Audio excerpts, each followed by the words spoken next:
பரமக்குடிக்கு வந்து அண்ணன் ஓபிஎஸ் மீது அவதூறு விதைக்கிறார்.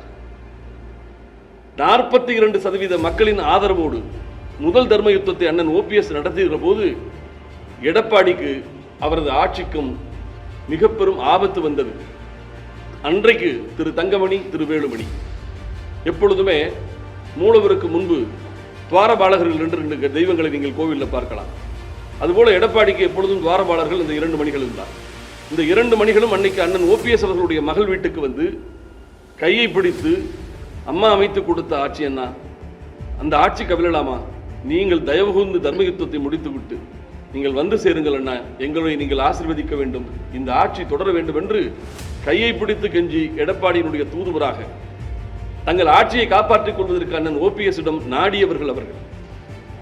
அம்மா அமைத்து கொடுத்த ஆட்சி கவிழ வேண்டாம் என்கின்ற முடிவை எடுத்து தனக்கான ஒரு பிரம்மாண்ட அரசியல் களம் அமைகிற போது கூட சுயநலத்திலும் கழகமே பெரிதென்ற முடிவை எடுத்து அன்றைக்கு அந்த ஆட்சியை காப்பாற்றி கொடுத்தவர் அண்ணன் ஓபிஎஸ்.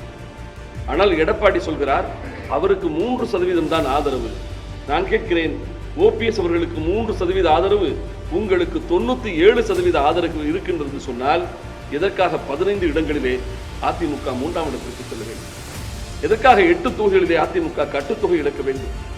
எதற்காக நாம் தமிழருக்கு கீழாக பாரதிய ஜனதா கட்சிக்கு கீழாக அதிமுக பின்னுக்கு போக வேண்டும்? குமரியிலே விளவங்கோடு தொகுதியிலே அதிமுக பெற்றது ஓட்டுகள் வெறும் 5000, வெற்றி பெற்ற காங்கிரஸ் பெற்ற ஓட்டு 92,000, 2ஆம் இடம் பிடித்த பாரதிய ஜனதா கட்சி சுமார் 50,000, நாம் தமிழர் 12,000 ஓட்டு.